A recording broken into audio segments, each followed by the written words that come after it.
Welcome, guys, to OTP Podcast, where we bring you uncensored and unfiltered conversations. I'm your host, O, or OJ, joined by my co-hosts, Chinny and Mr. Y. How you guys feeling? We're back, man. We're back for another episode. Third episode already, man. Loving it. Well, Mr. Y? Yeah, I'm all good, brother, man. I'm looking forward to this episode. Looking forward to this weekend's fixtures. Should be a good one. Yeah, I think I'm a little bit more of a step in my, even though not a big step, but the right direction for my team. But we'll get into that later. So without further ado, let's start with the first topic and get cracking. City Super Cup winners, a tough game ahead at home against the Magpies. What do you guys think? Let's start with the Super Cup.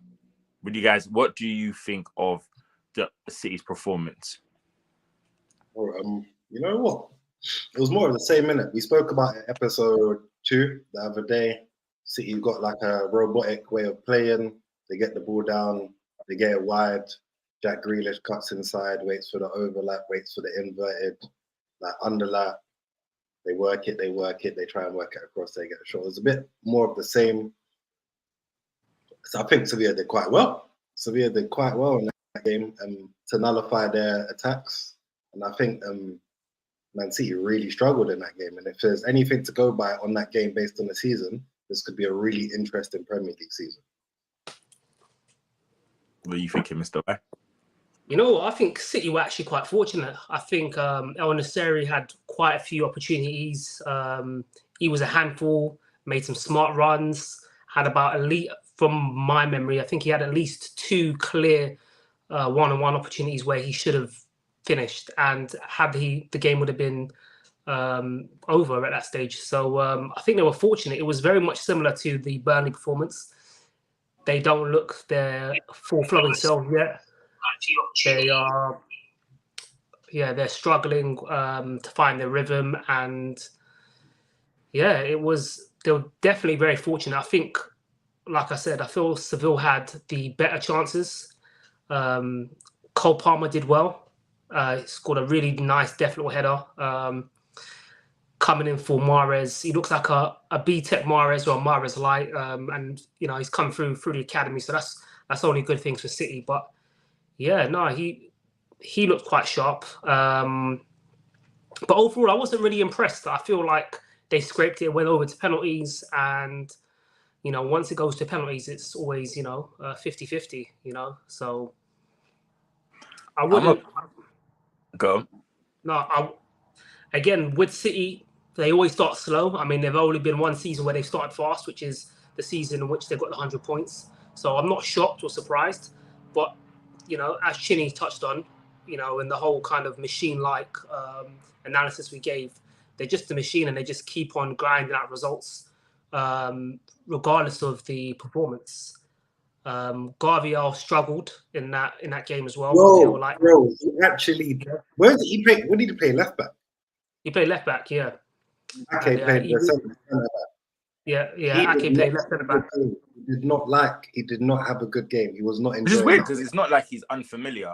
I know it's like a different, and it's not like I'm going in and playing a Premier League game. It's like I felt that could have been a game to showcase his skill sets. I'm not saying he's a bad defender or whatnot. I was surprised for someone who's familiar to playing left back or left centre back and whatnot. I was surprised how exposed he looked and how much times he switched off and little things like that as well. I was like, But we know he's going to come good. He is one of the future bright stars and people put out. We don't know. I think my footballing opinion says... Going back on him. Go on, Mr. I was going to say, going back onto Garviel. Usually players that come in from foreign leagues tend to get caught out physically in the Prem as opposed to European games because they're used to playing European games. So that's what kind of surprised me because I felt like he really struggled physically, and obviously I think he was culpable, if I'm not mistaken, for the goal. So wasn't the best debut for him, but again, he's left with the trophy. So in that regards, I guess he can't complain, and it's a stepping stone. And we've all seen with City, a lot of their players, whether they come in from the Prem, there's always a year adaptation. So Yeah, I think trying to keep it balanced. City grew into the game. They held the ball. They did what they did. Jack Grealish was really good in the second half. Cole Palmer, that guy CP, as we like to call him outside of there, he had a top game still. And it was weird because Pep was saying that he's definitely not going on loan, but he may be sold. That comment's what threw me, because I feel like we was talking about on the last episode where he was speaking highly about character, and I think he's got a lot of character. You can tell his type of style and whatnot. And I like the way he plays, and I think he's got a role he could play. But could you see him playing more than just bit by parts and playing in cup games and filling in and whatnot? He's probably at the point now he's thinking, I could go somewhere on loan. Well, he's not going on loan. I could go somewhere and try and actually kick on, because he's a good player. And if he's not going to play, especially with the players they've lost, I thought maybe he could come in and do a role and play a lot more games. But I just don't see it happening under Pep personally. So maybe he should really be looking. I know West Ham was eyeing that deal, but I doubt that's going to happen. So if I'm him, I'm like, if you're him, what would you do in this point? You're not going on loan. It's either you play or you get sold. But it's like, usually a manager would say, no, he's got a role to play. He's a young player. He didn't. That wasn't his comments. His comments was, he's not going on loan. He either goes or he stays, kind of thing. And that was a weird comment for me. If you're Cole Palmer, what are you thinking? I think from my opinion, I think he's at a stage where he feels like he either wants the game time or he leaves. And I think that's been made apparent. I don't think he really wants to go out on loan at this stage of his career. And he sees an opportunity with the likes of Mahrez being sold and there being a place for him to kind of slot into and be a part of the squad. But it also depends on if he feels that Pep trusts in him, because I'm not sure. Exactly. Yeah, that would be the big question. And we've seen with Pep, sometimes even with talents that are greater than Cole Palmer in the sense of Phil Foden, Pep's taken his time to kind of ease him in. He's done it. He's kind of like drip fed into the squad and kind of helped his adaptation. So I think it will depend, because I think, if I'm not mistaken, Cole Palmer's 21? If I'm not yeah, he's around that 2021. Yeah, so I think he's going to want, he's been killing it in under 21s. He's always been prolific in that tournament, and even for the England under 21s, he had a good tournament for them. So I think he's looking at his career now, and there being a pathway at City, and thinking, I either get that pathway into City's first team, or I exit and find myself somewhere else where I can get first team men's football. I'm going to play devil's advocate for a second. I know, go on, Chinny. You had something you want to say. To be part of the squad is obviously something that's he can do.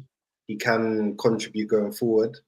Whether Pep trusts him for the tactical style of play in terms of being able to defend, and whether teams will look at him as a weak point in the team when he is playing. I don't know if you're going for a league title, you're going to defend your Champions League title. Even him as a second option is the one that you'd like to take. They've gone from having Bernardo and Mahrez that will play on the right side to now having Bernardo, who looks like he's staying, and then Cole Palmer as a backup. And if Cole Palmer is the backup to Bernardo, who also sometimes plays in the middle, he might play there a bit more now that De Bruyne is out for a bit as well. Cole Palmer is a starting right winger. I'm not quite sure if that's the one that's going to knock them over the edge. Even though he's a talent going forward, it's a very, very hard move for Pep to just throw him in there if they want to be serious again this year. Dangerous, right? That's what I was gonna say. He would have to hit the ground running and consistently hit the ground running, because it's not no you just had a good game or a good half or a good quarter or whatever. It's you got to hit. He would have to, exactly. If somebody, Bernardo Silva, doesn't play out there and he wants to start and he wants to shuffle up a little bit, is he strong enough? Is he going to hit the ground running? Is he going to be consistent? Because it's a long season. So definitely that. So even to flip on the flip side.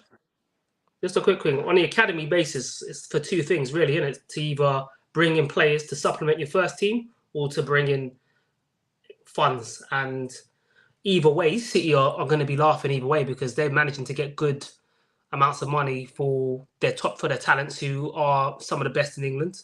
So you've got, for instance, they sold their keeper to Burnley for 16, 17 mil, I think it was.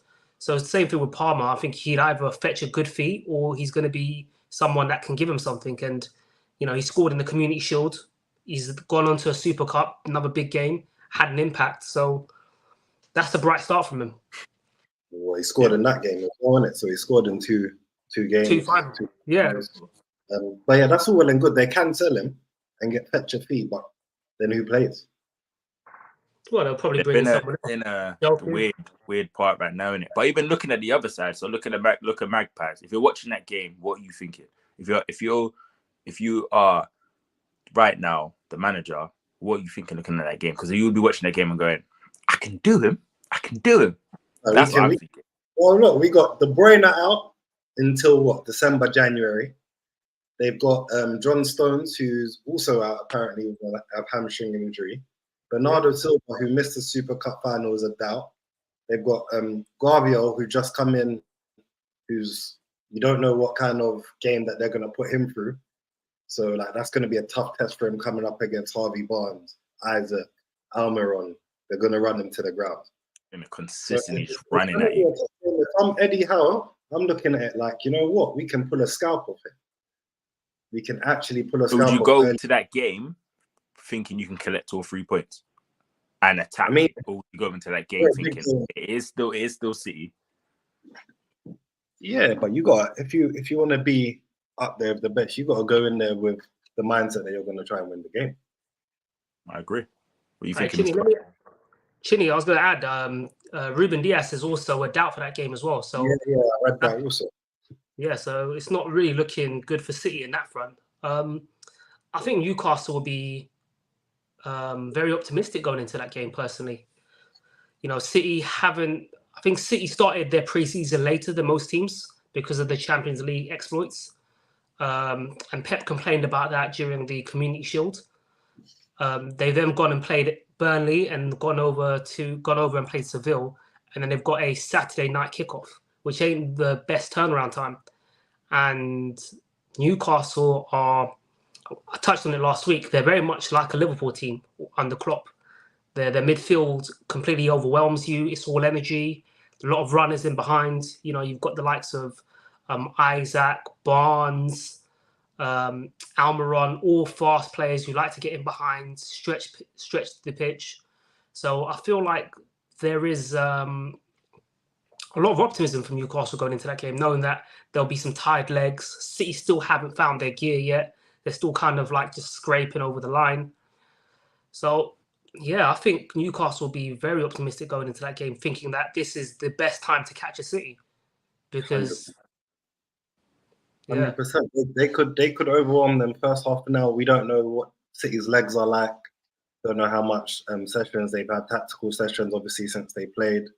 And they've got the Saturday kickoff. So they could go there. Newcastle could go there and just try and ruffle up a couple of feathers first 15 minutes.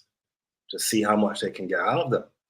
That's what I would do. All energy and just see how much we can wrap them up. But before we move, or before we move anywhere from City and Newcastle, can we just talk about Haaland in another final doing absolutely nothing?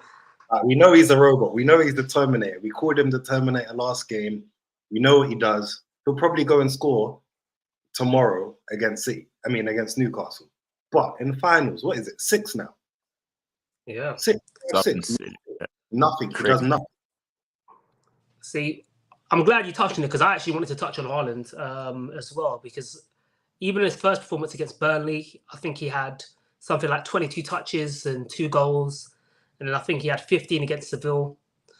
And I'm going to say something that might sound a bit controversial, but for me, there's no way in this world that Haaland should be a Ballon d'Or winner or should be number 1 for that Ballon d'Or. I don't think being the best striker or the best finisher in the world means you're the best player. For me, he's a souped-up Inzaghi, right? He's just a bigger, faster finisher. All the other aspects of his game are very raw, or they ain't that great. I mean, we grew up in an era. I've seen the eras of Messi, CR7, Ronaldinho, Thierry, Zidane, original Ronaldo, and these are players that were that competed for that Ballon d'Or, and they could do much more than just one thing, which was finish. They had creativity, passing, flair, and they were actually brilliant football players as a whole. Whereas I look at Haaland and I look at his finishing and his movement, which is, undoubtedly outstanding. But Ballon d'Or winner, to be the best player, do I watch him and think that is the best player in the world football? I mean, if that's the case, that's an indictment, or a really bad indictment of where football is today. But that's exactly what it is. I was gonna say the new style of generation. That is where it's at. We were lucky to grace. If Haaland doesn't win it, who wins it? Messi should win it for the World Cup. I'd rather give it to Messi for winning the World Cup. So, but it's just, for me, his whole round game. Like, he won't touch the ball for. I think he had like 3 or 4. I think he had 5, 6 touches against Burnley, and then he'll score a goal, and then everyone will be like, "Oh, he's the best player in the world." I'm like, all that really proves is he is the most clinical player in the world. Yeah, he is the most potent player in the world in those positions. But in terms of being able to take a game, by the structure, they can change it, or just do defining things in terms of take the ball, go past 2 players, or find an impossible. Or even be able to adapt your game as well. Like, the best players to run the game, and the defenders play, they'll be like, okay, I'm not gonna run in behind this strike. I'm gonna do this. I'm gonna adapt my game and whatnot. And I think it's just not one. I'll never say one trick pony, because that's talk sports stuff. But he is definitely somebody who I agree with you. I think there's so much more to his game. There should be so much more to his game to But that's where we are in football. Oh my God, he got 50 goals. Okay, he's Ballon d'Or winner. I don't think that's where we are at football. I just think I think we're so obsessed with stats that we allow stats to kind of lead the conversation. So we're like, but that's what it is. You go and have any conversation with somebody who doesn't actually, and I find it a lot now than it was then, is they will tell you, but this person had this, and his heat map was that, and he had this much, and you're like, yeah, but he got it. And I'm like, yeah, but what's your eye showing you, bro? Like, how do you not see that? And what I mean, so and that's what I think where football is going now. To justify, you can go, stats can go for the same stat can work in your favor and against you at the same time. And that's why I always say stats ain't the best. Sometimes you go in a game and say, yeah, Wijnaldum didn't get many goals, but how important was he to a Liverpool team? Like, he got them big goals and whatnot. So, but I mean, you can say, oh, it's heat map. Yeah, the heat map. He didn't get much goals. Like, it's huge, isn't it? It's just different. Like, it's crazy. And that's why I think football is going that way, or gone that way. Where stats, there's too much stat padding and too much stat merchants out there. Go on, Chinny. You were saying something as well, bro. I think you're going to really struggle without De Bruyne. In terms of creativity, obviously they've got like a Bernardo Silva, they've got Foden, they've got Jack Grealish. But when you're talking about people putting it in certain areas and putting it more or less on plates for these players to then square it or to finish it off, they don't have the rest of their team don't do that. Bernardo Silva's jinky, might come up with a goal, but how many assists does he really get? Jack Grealish obviously works his way down the wing. He's a bit more potent in that area, but again, he's not really someone that comes up with 10, 15 assists a season. And then you have Phil Foden, who doesn't always make the right decision. You've seen him in the past, him and Haaland, not really on the same wavelength. And I think De Bruyne is the one that really provides even spaces or the right opportunities for Haaland. And without him, I think Haaland can, never mind City as a whole, Haaland may really struggle to get into games. That's a brilliant point, because if you look at it, all the decisive plays have either City have lost or they're injured. So you look at the likes of KDB's injured at the minute. Gundogan was a decisive player, a player that can assist or score. He's gone. Mahrez has gone. Again, somebody that scores and assists. And what you're left with is people that are the pass before the final pass kind of players, So in the likes of, like you said, Jack Grealish, Bernardo Silva, those players ain't the players that give you 10, 12 assists a season or 10, 12 goals a season. Those are the players that will do something, pass it to a KDB or Gundogan, who will then work up their magic.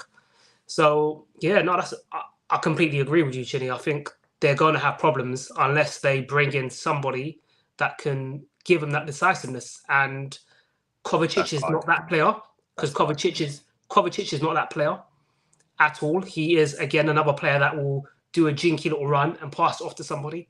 He's never been a person that gets loads of goals or gets loads of assists. And Chelsea fans have actively criticised him for that. So I'm looking at the replacements and I'm like, well, who is actually replacing those players? Unless maybe Cole Palmer can step up or Doku, who they're looking at. It's not, from the outside looking in, it's going to be interesting. Tough one. I mean, it's interesting as well. Obviously, as an Arsenal fan, I'm wishing all bad upon City. I hope Newcastle give them lashes. But to move on to the next. I'm going out on a limb and I'm saying that Newcastle are going to win a 3-1. You know what? We should do some predictions. What are you saying, now? Draw. I don't know what the score's going to be. I think they're going to draw. Give me a score. You can't just give me a 1-1. 1-1. I'm going 2-2. I'm out here saying Newcastle are collecting the first big scalp of the season. 3-1. You know, I can see it.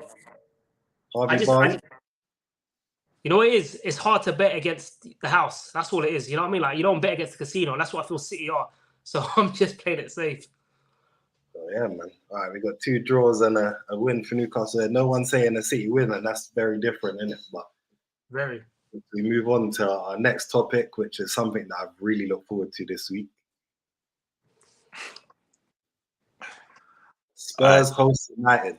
Who's going to stamp their brand of football first? That's the biggest thing that I want to talk about. First of all, the brand of football. Is that even a discussion point in terms of when you see how Spurs already are playing possession-based football already, in terms of, and Ten Hag can't even build up? I mean, we saw versus Brentford that they were very comfortable with the ball.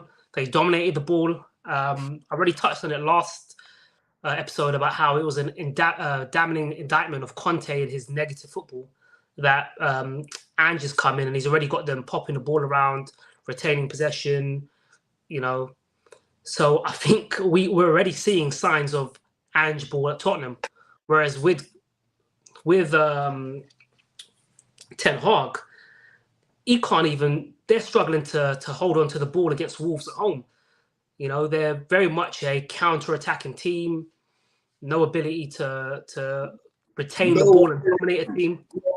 That is the word. No ability. They don't have any ability to keep the ball. They don't have any, even their best players, Bruno, they're not ball. I wouldn't say he's not a ball player. That's being a bit harsh, but he's not. That's just using your hatred. The guy that statement. He's a very 100-mile-per-hour player. No, you're right. You're right. He's not a retention player. He's a final third player. He's a decisive player who takes risk with every pass he makes, who shoots from crazy places as well, or always willing to pop a shot, because that's the type of player he is. He's not like a Pep player where you expect him to take the ball, recycle possession, and then every so often shoot. As soon as he sees a ball, he'll try, the Hollywood pass every game. You'll see 4 of those go off. So what you're saying is not wrong at all. I don't disagree with what you're saying, should I say? Just know, Ten Hag is not going into this game playing that same team. If he does, they're going to get lashed. He's throwing McTominay in that middle of that pitch and saying, go rough someone up, because there's no way that they can go with Casemiro, Mount, and Bruno in the middle of the pitch. Bruno's going to right wing or something. Anthony's holding the bench. One of them forwards are holding the bench, because they need to put some still in the middle of that pitch, because Tottenham will overrun them. And they have more quality than Wolves. They will finish them. I agree. I think if it's just know the footballing brand question, we already know the answer to that. And Tottenham will look good. I think Tottenham will take a lot of positives out their first. There are some negatives, but they take a lot of positives in their style of play and the difference, and the fact that they're a lot further ahead in their teething issues than Terhergen is. So I think there's going to be, they play very good free flowing possession football and whatnot, and I think you're going to see United maybe struggle, because I don't know what they're like. What's Man United's best lineup? They're gonna go. It always ends up to McTominay. They don't have Fred and when he's clear Max Sauce, whatever. They don't have that no more. Fred, you know, yeah, exactly. Max Sauce on top. They can't revert back to that. That they always revert. No matter what happens, no matter what manager, no matter whatever, it was always back to Fred and McTominay. There's no Fred. McTominay's gonna get himself back in there. And I agree with you, Chinny. I think it's going to be difficult. And I see Spurs really and that Wolves game, you probably see Spurs, they might embarrass them and show what a better quality team. I'm not saying Spurs are the better, the quality is up to like the highest level right now. They still got a lot to do. They still need a striker. But I think their front three would enjoy playing against United, especially in the middle of the pitch as well. They're going to enjoy it. They're going to enjoy playing. This is no thing, because obviously it's a well-known fact. Only 3 episodes in, I don't like Man United. Well, I actually think Man United's team and squad is better. I feel like they have a better team squad than Spurs. I just feel like Ten Hag is not utilising them correct. If I was a Man United fan, I'd hope that this weekend the same backline started, and then Asmero, McTominay, and Mount. I'd start them 3 in the middle of the pitch, and then go Rashford, Sancho as the false 9, and Bruno up top. Yeah, he's not playing Sancho as the false 9 though. Even though I see what you're trying to say. He's not doing He done it in pre-season, and Sancho done a decent amount in pre-season as the false 9. He done well. Do you know what I hate though? You know when managers try these things, you're like, oh my God, you want to see a manager try different things and what? No, not my manager. My manager tries some weird stuff sometimes. But you do that and then you go to the game that, oh my God, I'm getting the best out of Sancho. And then it's like the season started. We're gonna revert back to what we know. Yeah. Bro, like it was working. Try it. And you're not playing. You was playing Wolves. You weren't like you were playing. You know what I mean? You weren't playing City. You weren't playing one of the top 6. Like I'm not saying Wolves are easy team to beat, but this is kind of where you want to see. When you get to the business end of preseason, you kind of want to go, okay, I'm gonna try this. I'm gonna try that. This works. I'm gonna try it then and bring it into the season. But I just feel like some managers it's like they're just scared to just. Like they will trial stuff and then go in the season and be like, okay, we're going back to what we know. You know what? Yeah, I'm gonna disagree with both of you. Actually, I don't think. Yeah, because you secretly love United. No. I'll tell you Every why. time United, you always disagree. Hold on. Hey, hold on. Let me land. Yeah. All right. The reason why I don't think United will do as bad as they did against Wolves is against Wolves they're expected to dominate. They're expected to have the ball. They're expected to play possession, build up from the back, all the things that they're not really good at. Against Spurs, who are going to dominate the ball, they're going to go back to converting. Before you land, in episode 1, you said that Ten Hag's point, like he needs to assert his way of football. I did say that, and I don't change. When Arsenal go away, we don't change our level of football. We don't change the way we play.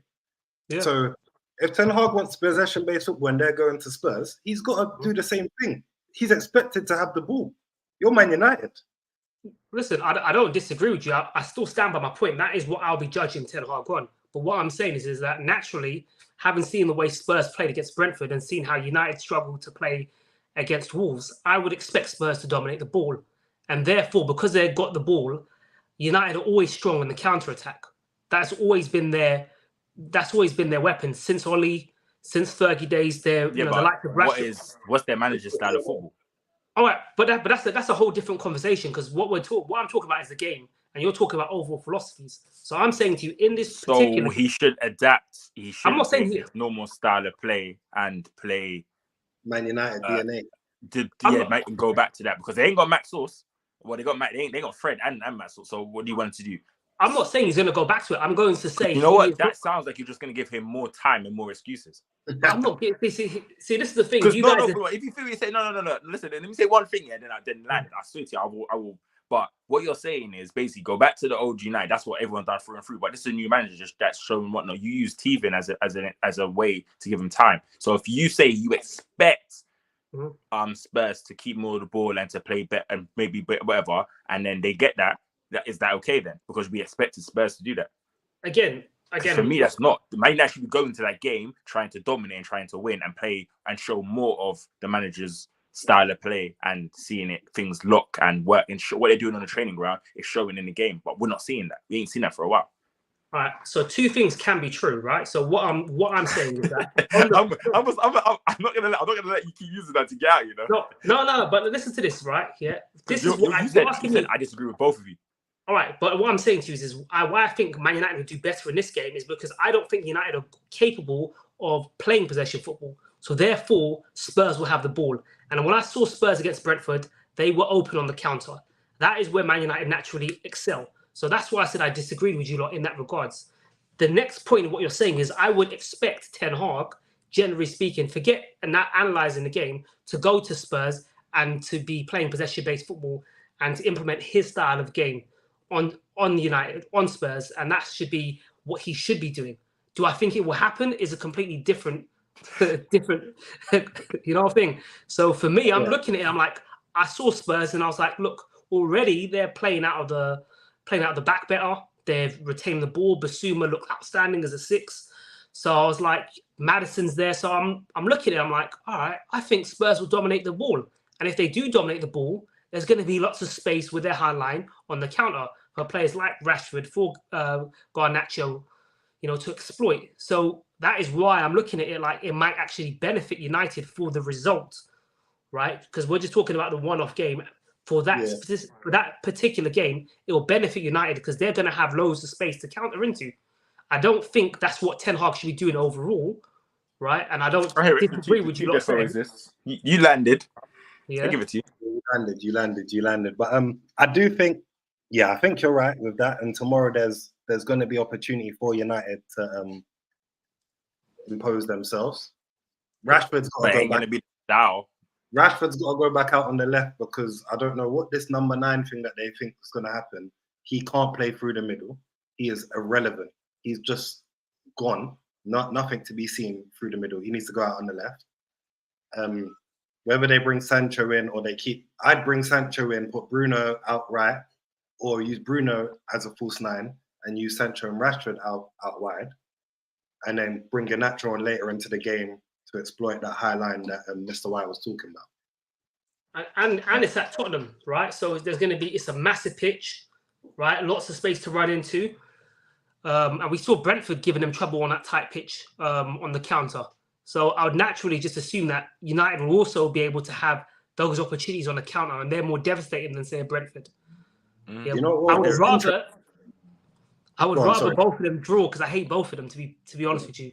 You know what I mean? But I'm just trying to break down the game, and I'm thinking it's really going to be it's a toss-up because Tottenham will have the ball, but then they'll also leave so much opportunity for United to break onto them.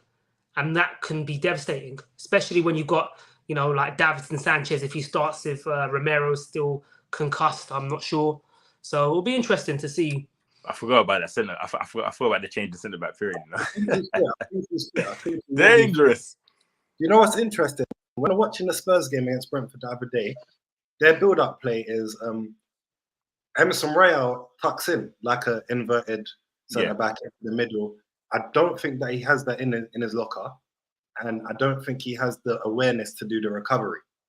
And if he's going to do that against United, which he'll be expected to do, Spurs are at home, they're expected to try and go for the game. The fans will expect them to try and go for the game. Rashford is going to absolutely carve him apart down that side. Especially if it's Sanchez on that side as well. So there's going to be a lot. I do like the look of the left back. Is it Agodi? Yeah, Destiny. Doji. Looks like of him. And I think the game will be won and lost in the middle of the pitch. You have Basuma, Skip, Maddison against Casemiro, probably McTominay, probably Mount. So I think the game will be won and lost in there. And then that has been sound sexy. That has been sound sexy, like a sexy midfield. As much as I hate to admit, I think Man United come away with a 2-1 win, just purely because I can just see Rashford tearing Royale a new one. I've seen Royale enough to know that his defensive abilities is nowhere near standards required.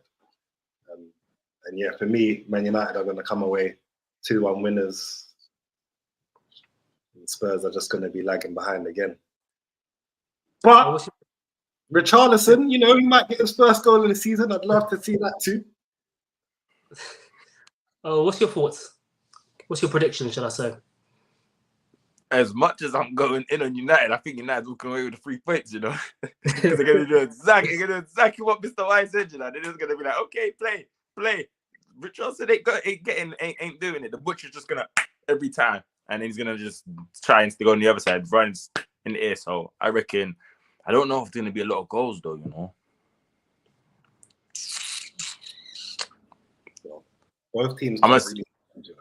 Yeah, that's true. I'm gonna say 1-0 United. I'm gonna play it safe. I'm going 4-2, man. I think it's gonna be a high scoring game. Whoa. Yeah. I think it's gonna be a high scoring game. I mean, I watched Tottenham in pre-season. I saw them play against Barcelona. They were fearless in the way they built out the back, but they were always susceptible to the counter. And as the game goes on, if you bring on a Garnacho for tied legs whilst Spurs are on the ball and they're playing with a defence at the halfway line, there's going to be lots of opportunities. And I feel like there'll be goals as a result of it. I've got one weird call that it's totally like off. It's just a weird call. But with Maddison in there and there's going to be like space in behind, I feel like Onana might give away a penalty tomorrow. It's just a random weird one I'm thinking. But I just feel like at one point, Maddison's going to threat someone. Mistake every game, every other game. The keeper, and the keeper's going to take. He just has that about him, and I just feel like he's going to do something tomorrow. We all know hates. Oh no. We all know hates are no. I called it in the first pod we had before the game. I said he's going to have a mistake. He's got too many mistakes in him. If it's not a terrible, I know obviously Alisson likes to play dangerous. He stays dangerous, but Onana has not got that. I don't think he's got that quality of a kick when under pressure or that composure. I genuinely feel like there's always going to be that pressure on him. He kicks out to the opposition team. That happens commonly. It's going to probably happen every single game because the team don't spread the way they should do. And then on top of that, which, okay, you can say maybe it's not his fault, but he's always going to make a mistake. He's always got a penalty in him. And I'm saying he's going to have at least a crucial mistake at least every other game, or at least I'm giving him at least every game. 1 in 3 minimum, maximum. He's going to have a mistake and you're like, oh, come on, bro. I don't know where it's going to be, but he's going to have those mistakes. He might be punching people in the face all the time. I don't know. I think this is racism, you know, because I'm not a black keeper. That's all it is. I think you're going to that stereotype where black people ain't best keepers, bro. When's the last time you saw a good black keeper? He's decent. I don't think he's as good. Dido. I'm trying to think who else. David James. Dido, David James. What's the no wait? What's the one? Mike Mannion. Oh yeah. He's the bad boy. I genuinely don't feel like he's that great of a goalkeeper. I feel like you sign him because he plays that style, but every time I see him, he's got a mistake or he looks a little. I ain't feeling it. I ain't feeling the kid, dog. I ain't feeling it. Say no more. We'll see. Well, as much as we all say this, we've all said that Man United. Well, yeah, we all think that Man United are going to come away with the win. So, yeah. Next. Quickly trip across London for Arsenal as we travel to Selhurst. It's normally a tricky game for us. Last year, obviously, we dominated, absolutely took them right to the sword from the start. But it could be a very different game this year. How you feel about the game? Go on. You think? I think it's always a hard place to go. Monday night football is not Arsenal's favourite thing to do either. I think I saw a stat that Arteta's played Monday night football 4 times and lost all 4 times. Yeah. Wow. It's not something that we like to do. We're not very good on that Monday night football. And if it was a home game, I'd feel a bit different. Away to Crystal Palace, Derby, tricky game. But obviously, I'm going based on what we've done previously and old games and old systems that we've played. But if the players play the way that they know how to play and the way they've been doing, we should have no issues. We'll create the same Palace either. Not the same. I watched them. It was all right. To drive us back on the wing, because that's more or less our biggest issue when we play against Palace normally. Zaha creates a big issue. against Ben White or whoever's playing there, and then the game moves from there. But without him, I know they've got Eze, they've got Edouard up top, but without Zaha, I don't really see a massive threat that we're going to have to deal with going backwards. It'll just be the atmosphere and us just not imposing ourselves on the game if we don't come away with 3 points for me. I can't lie, I'm nervous about that fixture, you know. Even though they don't have Zaha, Selhurst is always a tricky place to go, especially on a Monday night. We still kind of haven't found our rhythm. We're still kind of slow. We're, just like City, we're kind of still trying to find the way of playing, trying to build relationships within that team. We've just lost Timber. Zinchenko, who hasn't started a game since last season. He played. He went we a little played behind Luton. close. Yeah, we had a friendly against Luton where we won 3-0. I think Trossard scored a double and Saka scored one. But yeah, so be interesting to see if Zinchenko starts. Obviously, that would be a big addition to us because he can come in and naturally invert off that left. But yeah, no, although they've lost Zaha, I do like the signing of Jefferson Lerma in midfield. Him and Doucouré is a really physical, combative midfield, really high energy. And that's what you kind of want for those kind of fixtures because that gets the crowd going.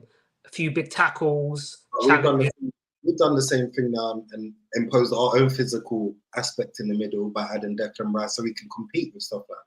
Yeah, no, of course. But obviously, momentum is a powerful thing, and going away to difficult grounds plays a part in that as well. So that's what kind of makes me a little bit nervous about it. Plus, we lost Timber, who is a better defensive player than Zinchenko, who kind of gives us a bit more athleticism, a bit more physicality from that left back position, which is helpful for these really physical, tough away games, and that's going to be a massive loss for us.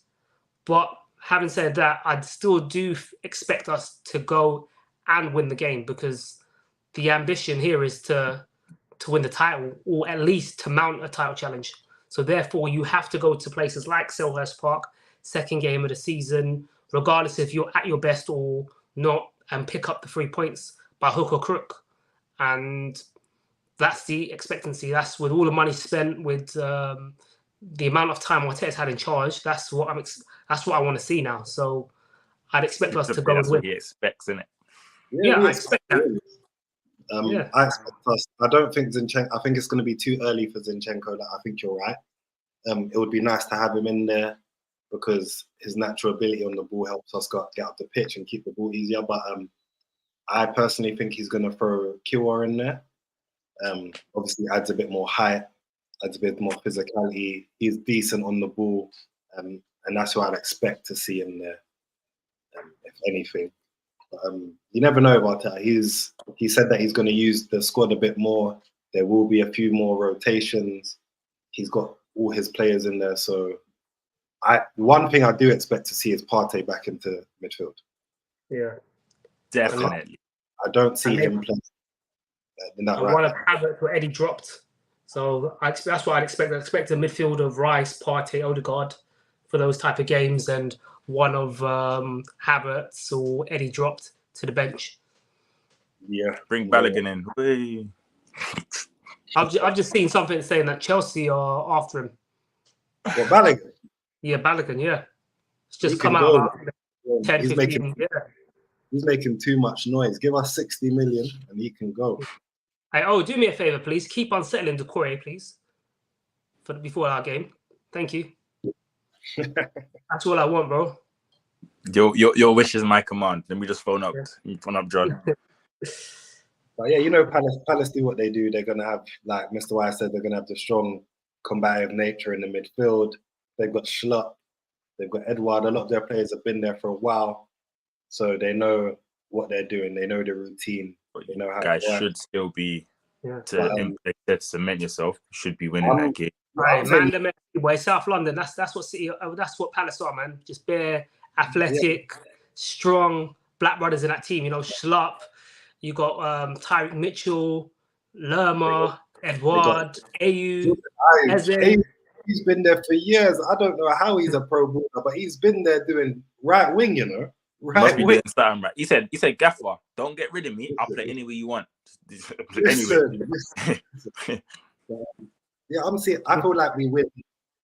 I feel like we win 2-1, but and we just scrape it again. I don't really see us battering them. I think a 2-1 win, and we come away kind of the same as we came away last week and said, okay, we've won the game, let's move. And that's how I see it going. It's not how I want it to go, but that's how I see it. Oh, what's your prediction? I'm between 2-1, 3-1. It just depends on who starts for you guys at the back, like on the left. I'm gonna say I don't think they're that great. Their firepower is that great. I think they can get a goal, depending on that. That'll play a big part, but I can't see them trouble. I feel like it would just be like a while for you guys to find your feet in the game. Once you guys find your feet, it's gone. So I'm gonna say battling between 3-1 and 2-1. I'm gonna go 2-1 as well. I've been playing it safe for now. 2-1. You know what? I'm gonna be a little bit different and just go for 3-1. I was thinking about 2-1, but I'm gonna go 3-1. I think they'll get a goal. We can't all agree. Not things don't have to agree. Like have to both. Listen, I like to be different. We know. It's always I disagree. Every episode it comes to Man United, you know. I disagree. Listen, free thinkers, isn't it? Free thinkers. I don't follow no crowd. I'm a free thinker. But yeah, I think 3-1. I think they'll get a goal from a set piece. That's where I expect them to be dangerous. Corners, free kicks.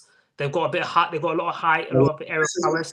I think obviously we have Declan Rice now, and this is why I think we bring in Kiwa at left back, because he adds that physical presence to our back line. It will essentially give us a back line of all centre backs: Ben White, Saliba, Gabriel, Kiwa, plus Partey in there, plus Declan Rice, and then I would start Havertz as the 9 against Palace tomorrow. That adds another bit of height, and then obviously you have your game winners.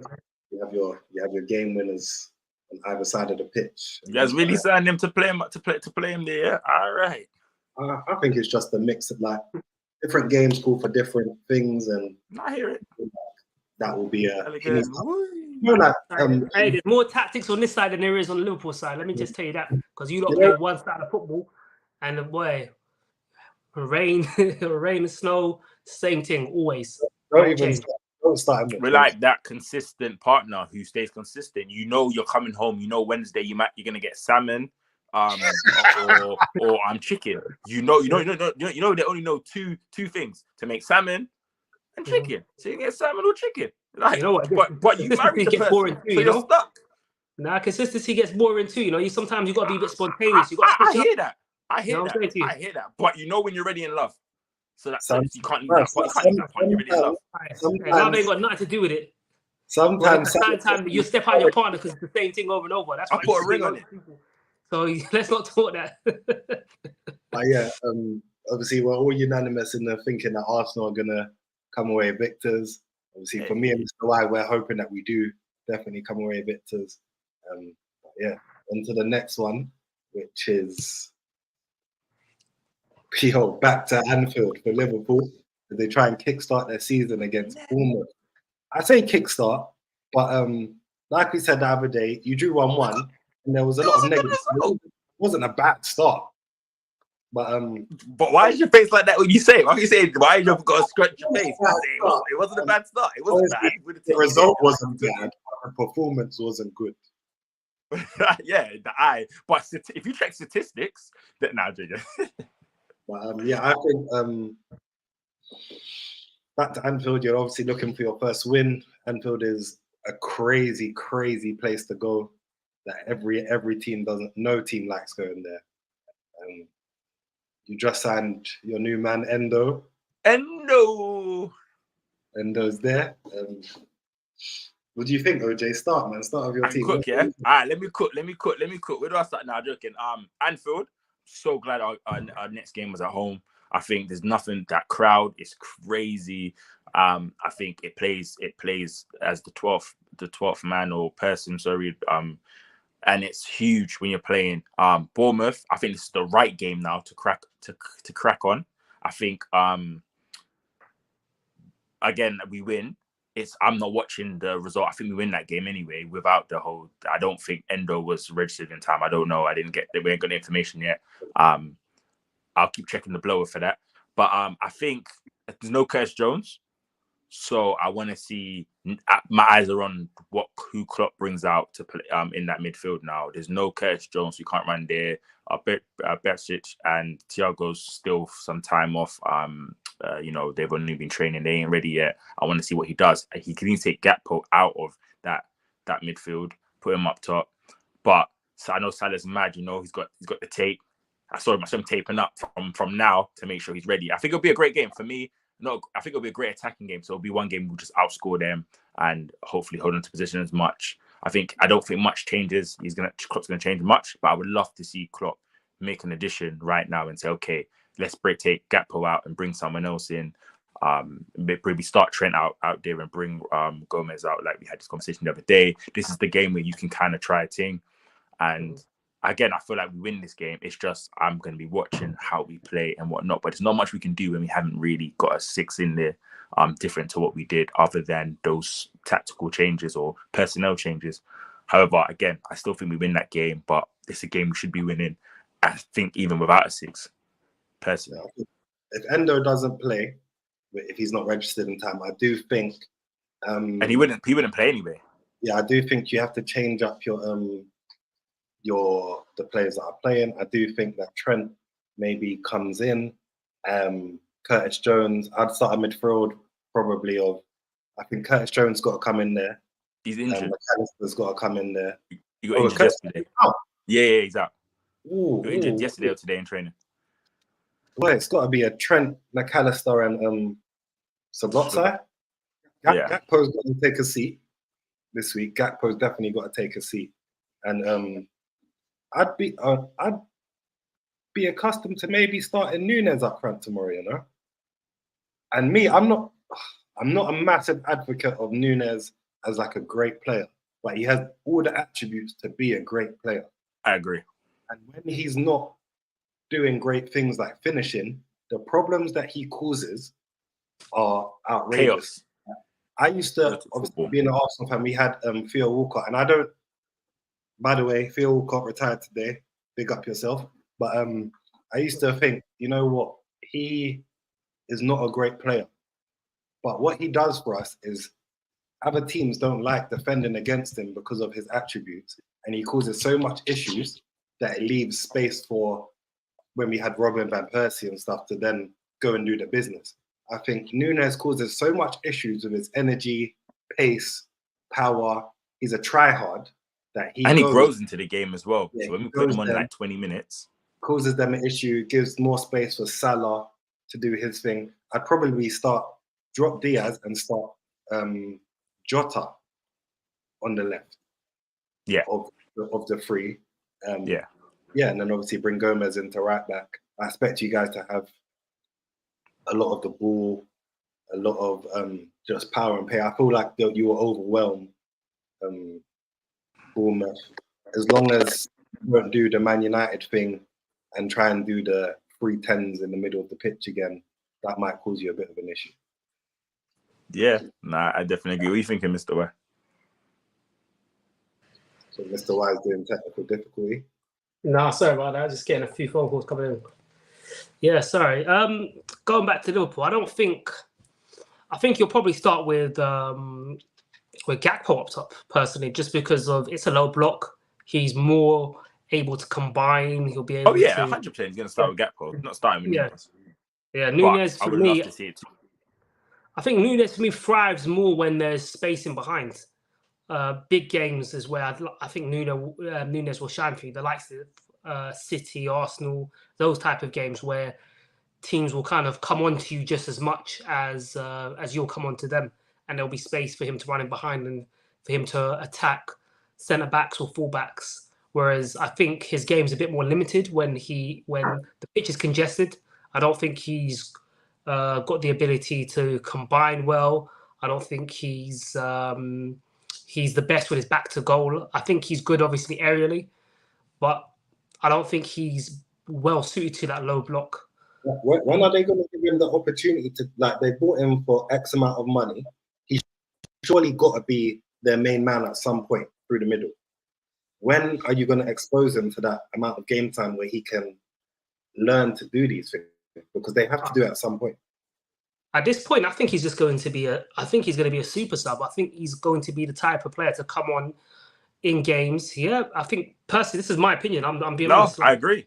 You have to just look at the games. Like, the one thing I say is that he's been injured a few times, but when you look at how we play and how we like Bobby, how Bobby gets himself out of stuff and connects play and whatnot, Gakpo does that role so much better than Nunes does. And Nunes is, I agree with you, for what he does, that's what makes him a better impact sub. However, because when I watch him in a full night, like starting, I'm like, it takes him too long to get into the game. But Gakpo does things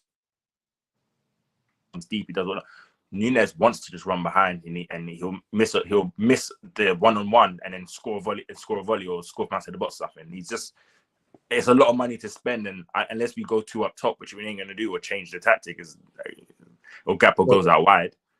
I think we're all footballing people here, and I know Liverpool spent that amount of money. However, I think you also got to look at it for the here and now and think what is the best for the team and to get the results. And right now, as it stands, regardless of his price tag, he is not the best place fit for Liverpool to start up top. Even to touch on that as well quickly, if you think about it, Gakpo didn't start up front. So technically speaking, it should have been a no-brainer. Like Nunes starts up top, but it was always Jota when Jota's fit and whatnot. That just shows you if Gakpo's not starting up front, it should automatically be Nunes. If that, it was not even that, and it was no injury or anything. I can see it being more of a left wing option as a rotational. That's what Klopp likes him with Diaz, as opposed to, I think your centre forwards this season would be more Jota and Gakpo, and and Nunes will kind of alternate with Diaz, because I feel like he's shown some of his best performances, particularly last season when he came off that left. He's got that power, that strength, and also he's an aerial threat. He can attack fullbacks a lot better because he's a lot stronger and a lot bigger than most traditional right backs. So he's a threat from the back post and whatnot. So I can see him being a super sub. I totally agree. I just don't feel like we talk about other teams and how like Man City bought Jack Grealish for X amount. If you're not starting him the majority of times, then what are you doing? Man United, it didn't work out that way though, Chinny. It just didn't work out. When he came, he was starting. Remember, even that game, he got the red card. He was, he came back, he started playing. He was very overly aggressive and whatnot. And then if you look at it now, it's just like it just didn't work. When you play so much better with him out wide or with just Gakpo up front, and you just got to play with your best, the way your best. Eventually, you're going to have to work that one out. And I do think it was a bit. And I do think it's a bit of that signing came. I think it's a bit of a panic buy as well. I look at him as similar to Havertz in the sense of I wouldn't expect Havertz to be a starter at all games. I think Havertz is going to be a rotational player, even though he's been bought in for 65 million. I expect Havertz to be somebody who plays certain games, who comes off the bench for certain games, who's an option up front for select games as well if we need something different. But I don't expect Havertz to be a starter, an undisputed starter at Arsenal. Unless he hits Leverkusen levels, which I'm not exactly confident of. I draw comparisons with him and Nunes in that sense, where I feel like they have things that they can offer to both their teams respectively, but they will never be first team starters unless their footballing ability, or their performances, goes up a few levels. I totally agree with that, but the difference is where Arsenal will have it is to raise the ceiling of our squad, so to have different options that are on level, if not better than our current options. Whereas they bought Nunes, and then Nunes is definitely bought to be a starter. He wasn't there to be on the bench, and now he's not. And But I think couldn't You you got call argue? it ace. You got call a spade a spade. He's not Yeah, playing well. He's not playing well but enough to lead that line. but not You even got that. call Or a couldn't spade a you? spade. But couldn't you even argue that they brought Nunes in, but not long after bringing Nunes in, did they not just bring in Gakpo as well? So it's almost like we've made this signing, but you know what, we might strengthen again in that same position, and And you will Gakpo now was playing out wide as well. It was a bringing a yeah striker. Gakpo was playing out wide. I think you guys call a spade, man. yeah The signing's not looking like it's working out right now. I think he will. I think what you said, Chini, was spot on. He has all the attributes to be a world class player. I think he's the height, the pace, the absolute like just I'm gonna attack you ever. I think he needs to be better with his first touch. He needs to get a lot more clinical and whatnot and whatnot. But he's got the everything to be a good player. But is he good? Is he living up to that right now? No, he's coming like a bit of a flop, to be fair. Like Mr. White said, this is where well, not on this show, but previously, this is what Mr. White said, that this is where Klopp has to earn his bread. This is where you earn them pennies that Liverpool are paying you by making these players better, by making these players fit into your system and work. Like if you're just gonna shuffle them down the pecking order because they're not doing what you need them to do, then he needs to look at himself and work out how he's gonna make that happen. Because you wanted this player, assuming that that's why he's a left winger. yeah. We'll see. But, what about Bournemouth though? There's a lot of highlight on Liverpool. What about Bournemouth? Bournemouth. Before they were all right. I know Mr. Y likes them. I like the manager, and I like some of the signings they made. I mean, it's sort of like FM, in it. Like you put players together, you bring a manager in, and you like the look of it, but it doesn't necessarily mean it's gonna work. So that remains to be seen. But I like what they've done. They've been quite brave with their recruitment. I think they've just signed Tyler Adams as well. Obviously, he won't be fit to start. They've got Alex Scott in. They've got that Quattaro guy. I think he's injured, if I'm not mistaken. So they made a few good signings. I think Traore they signed as well. Hamid Traore from Sassuolo, who was a good little winger as well. So I like the business they've done, and I like the manager and what he did at Rayo Vallecano. So I'll be intrigued to see if he can translate that football into the Premier League with those young players that he signed. I expect them to attack Liverpool because your midfield can be attacked, it can be got at. There is no holding six. There is no natural defender in that midfield. Even if you put Trent in there, he's not a natural defender either. So I feel like they will look at that and try to exploit that weakness. I think they will look at Trent, if he plays at right back, as a potential weakness to try and exploit down those sides.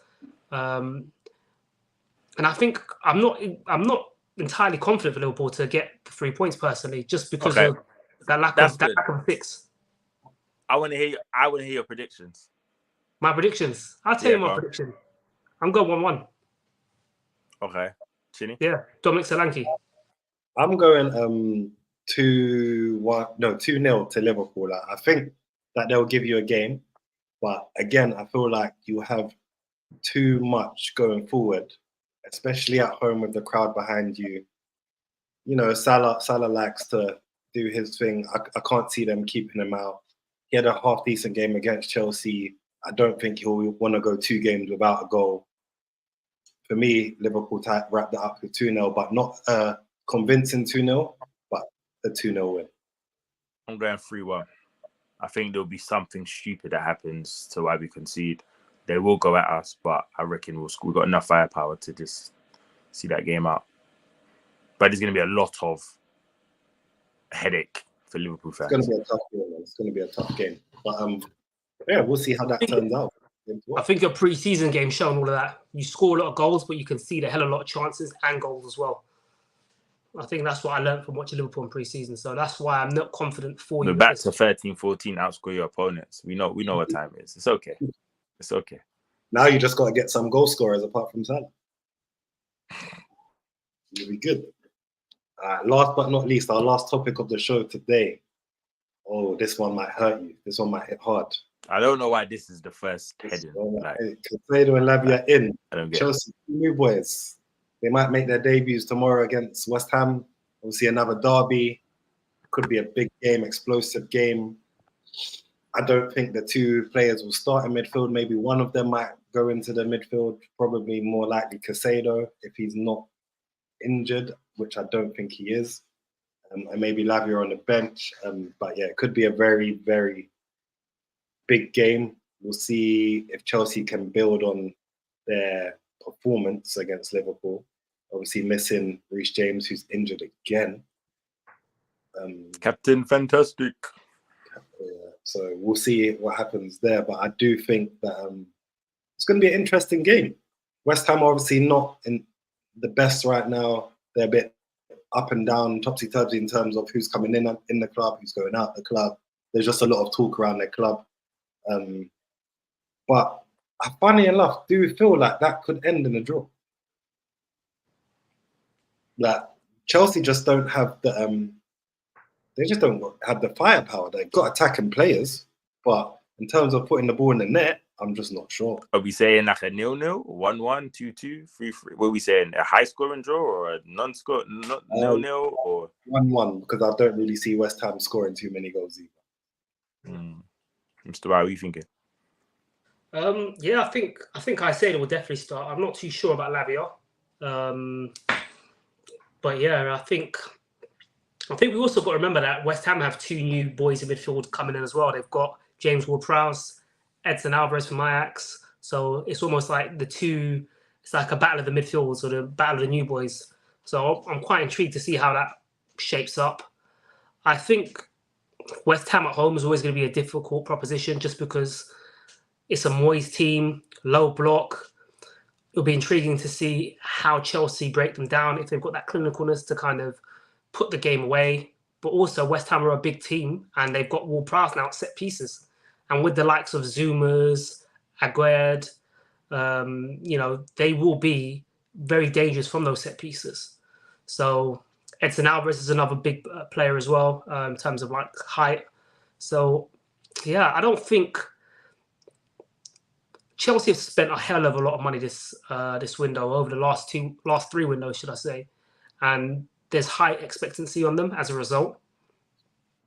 And I don't know if this is my bias speaking because I absolutely hate Chelsea, but I think they're going to struggle more than people anticipate. And I'm hoping this is another game where they struggle, another game where they just pick up 1 point, because I'd hate for them to make Champions League. I want this Ted Bowley campaign, this whole let's try to spend our way to the top to go crashing down. And if they don't make Champions League, I think the ramifications for Chelsea are going to be huge.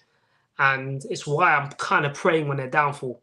And I'm hoping West Ham can do something special and, get the 3 points or at least take a draw from them. But I do think they will make it competitive. It is a London derby. Chelsea should win on paper, but games ain't played on paper. And I expect it to probably be, like Chinny said, a 1-1 draw because they're not the most clinical team. They don't really have players that score many goals. I mean, Jackson has shown in a spurt at Villarreal that towards the end of the season, I think he scored in the last 9 games. But over the course of a season, he wasn't prolific. So he still needs to prove that he is a prolific player. He had a few chances against Liverpool, failed to take all of those. Sterling, as we know, is hit and miss. Good on the tap-ins, but we haven't seen the Sterling of City at Chelsea. And then Mudryk, the least said, the better. So, I think it's going to be a draw, just the way Chinny described it. I think that's the way the game's going to pan out. It's going to be tough. Not many clinical players. There'll be opportunities for both sides, but I think there'll be a score draw. Yeah. I'm gonna go Chelsea 2-1, but I think they're gonna nick it. It's not like I think it's gonna be very competitive. I think West Ham, I'm not really a big fan. Like, they don't excite me. I think they're gonna play well, and I think it's gonna be 1-1, and Chelsea's gonna nick it, and it's gonna be one of them like maybe a West Ham mistake or something. Chelsea's not gonna outshine them. I think Chelsea's not gonna do that great this season. I think Casado, he starts. But again, I still think they're just lacking that quality up the field or in the strike position, and I just feel like they're just gonna. Again, I agree with Mr. White. I want them to fail obviously for reasons other than the 2 signings, you know. But I want them to fail just because, again, you can't. But I don't want to see them buy their way, you know, into a Champions League or buy their way into, you know, winning anything. And I just don't think on paper they're still strong enough. I think Casado changes any team, but I still think they're missing the firepower up front. And you saw Poch talk about he wants a striker, and he's looking to try and finalize a striker. But it's just who, what, when, where. I don't know. So I still do think Chelsea will probably nick it, and that's going to give them false hope or force their fans think, oh yeah, that Chelsea's back, or something stupid will be on Twitter about them being back. But I think they got a long way to go. A long way to go. Can I add something as well? I think the performance against Liverpool is also different because when you play against a big side, there's more space in the game. It's not a low block. I think what they'll come up, more physical side as well. What they'll come up against West Ham will be different to what they came up against Liverpool, and there won't be that level of space around the pitch to exploit. So I think that will be something interesting to kind of look out for, how they maneuver against teams that sit back, because it's all well and good doing it when a team is coming onto you and they're attacking you as well, and the game is back and forth. But when a team sits back with 11 players behind the ball, it completely changes the dynamic of the game. And I don't know if they have enough creativity overall to break those low blocks down. It'll be a difficult game. Like, I think we all in agreement that we think it's going to be a 1-1 draw, a score draw. Hopefully it is a score draw because I'm not too big of a fan. But yeah. Oh, what? OJ, you went to? Oh, you think they're going to scrape it 2-1, don't you? I think they're going to scrape it. I want them to, but I think they're going to scrape it. Yeah. I guess that brings an end to our show today. Yes, it does. I just want to again say thank you to my co-hosts, Shinny and Mr. Y, for your great knowledge and for always, you know, just making this more and more fun. I just want to say as well, thank you to you guys who's watching. Make sure you're liking, subscribing, you know, commenting. We want you guys to get involved. Follow us on Twitter, Instagram, TikTok, YouTube. And, you know, we got all these podcasts, all our podcast shows be in audio form for Apple Music, Spotify, and for Amazon. So feel free to, if you're a more audio person, you're going to work or something or going out, feel free to throw us on audio as well. But if you want to see our beautiful faces, YouTube. Well, here, man, we here. Yeah. But yeah, time follow, as OJ said, and we'll see you soon after this weekend.